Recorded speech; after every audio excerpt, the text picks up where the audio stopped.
अस्सलाम वालेकुम। हम पढ़ रहे हैं disruptive and impulse control disorders. इस सेक्शन में जो बाकी डिसऑर्डर्स आ जाते हैं जैसे कि oppositional defiant disorder, conduct disorder, intermittent explosive disorder और क्लेप्टोमेनिया, इन सब डिसऑर्डर्स पर हम डिटेल से बात कर चुके हैं। आज की वीडियो में हम स्पेसिफिकली बात करेंगे पायरोमेनिया पर। पायरो यानी आग लगाना या फायर सेटिंग। जैसे कि हमने पहले भी बात की कि इम्पल्स कंट्रोल डिसऑर्डर है। इम्पल्स डिसऑर्डर में क्या होता है कि एक अनहेल्दी और डिस्ट्रक्टिव अर्ज आती है जिसको इंडिविजुअल रेजिस्ट नहीं कर पाता। वो अर्ज और इम्पल्स उसके अंदर घबराहट और बेचैनी पैदा करती है और वो उस अर्ज को फिर रिस्पॉन्ड करने के लिए वैसा एक्ट करता है। पायरोमेनिया में क्या होता है कि इंडिविजुअल को अर्ज आती है कि वो फायर सेटिंग करे, वो आग लगाए, और उस अर्ज की वजह से उस एंग्जाइटी क्रिएट होती है और उस एंग्जाइटी को वो रिस्पॉन्ड इस तरीके से करता है कि वो वैसा एक्ट कर लेता है, यानी वो आग लगा देता है।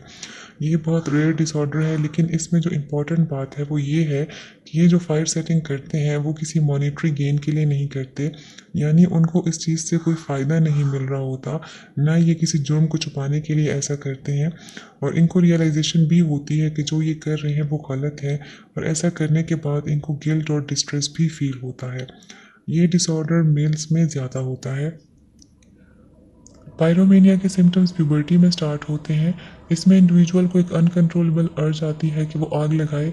उस फायर सेटिंग को देखकर उनको सेंस ऑफ रिलीफ, प्लेजर और इसके अलावा उनको सेक्सुअल ग्रेटिफिकेशन भी फील होती है।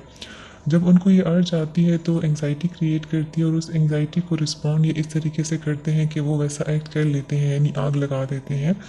इस फायर सेटिंग के बाद उनको इमोशनल रिलीज फील होता है, लेकिन साथ ही साथ उनको गिल्ट भी फील होता है, क्योंकि ये जानते हैं कि जो ये कर रहे हैं कि वो गलत है, लेकिन वो अपने इम्पल्सेस को कंट्रोल नहीं कर पाते। इसके डायग्नोसिस के लिए जो इंपॉर्टेंट चीज़ें देखनी पड़ती हैं वो ये है कि ये फायर सेटिंग उन्होंने एक से ज़्यादा ओकेजन्स पर की हो। वो फायर सेटिंग को लेकर ऑब्सेस्ड फायर को लेकर ऑब्सेस्ड रहते हैं, और आग लगा के और उसको देख कर इनको रिलीफ और प्लेजर फील होता है। लेकिन ये फायर सेटिंग किसी मॉनिटरी गेन के लिए नहीं होता, ना ही किसी आइडियोलॉजिकल रीज़न की वजह से होता है, ये किसी गुस्से की वजह से भी नहीं होता, ना ये किसी जुर्म को छुपाने के लिए ऐसा कर रहे होते हैं, ना ही अपने लिविंग स्टैंडर्ड को इम्प्रूव करने के लिए ऐसा कर रहे होते हैं, और ना ही किसी डिल्यूजन और हेलुसिनेशन या किसी ड्रग इंटॉक्सिकेशन की वजह से ऐसा होता है। डिफरेंट रिस्क फैक्टर्स हैं जिनकी वजह से ये डिसऑर्डर डेवलप हो सकता है, जैसे कि इसमें जेनेटिक कंपोनेंट भी इन्वॉल्व हो सकता है। अगर फैमिली में कोई ऐसा डिसऑर्डर रन कर रहा है, या फर्स्ट डिग्री रिलेटिव्स में कोई इम्पल्स कंट्रोल डिसऑर्डर है, उस वजह से भी ये डिसऑर्डर डेवलप हो सकता है। या बाकी मेंटल कंडीशंस जैसे कि बाकी साइकेट्रिक इश्यूज हो सकते हैं, attention deficit hyper activity disorder, या एंग्जाइटी या डिप्रेशन या मूड डिसऑर्डर भी हो सकता है रिस्क फैक्टर। इसके अलावा ब्रेन केमिकल में इम्बैलेंस की वजह से भी डिसऑर्डर कॉज हो सकता है। स्ट्रेसर्स और ट्रिगर्स भी इसमें रोल प्ले कर सकते हैं, जैसे कि कोई स्ट्रेसफुल इवेंट है, जैसे मेजर लॉस है, या चाइल्डहुड अब्यूज़ है, या हार्श पेरेंटिंग है, उसकी वजह से भी ये डिसऑर्डर कॉज हो सकता है। पायरोमेनिया और अरसान में हम डिफ्रेंशिएट किस तरीके से कर सकते हैं। अरसान यानी ऐसे लोग जो कि इंटेंशनली या मॉनिटरी गेन की वजह से फायर सेटिंग करते हैं। पायरोमेनिया एक साइकेट्रिक कंडीशन है, जबकि अरसान एक क्रिमिनल एक्ट होता है जो कि क्रिमिनल इंटेंट के साथ किया जाता है।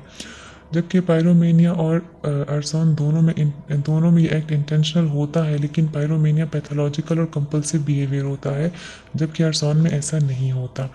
अरसान में किसी पर्सनल या मॉनेटरी गेन की वजह से ऐसा किया जाता है, जैसे कि इंश्योरेंस की वजह से अगर वो अपने घर को आग लगा दें या अपनी गाड़ी को आग लगा दें, सिर्फ इस वजह से कि उनको इंश्योरेंस मिलेगी।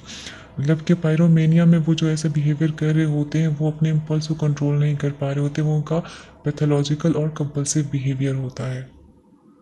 आखिर में बात कर लेते हैं पायरोमेनिया के ट्रीटमेंट पर। ट्रीटमेंट में मेडिकेशन और साइकोथेरेपी यूज़ की जाती है।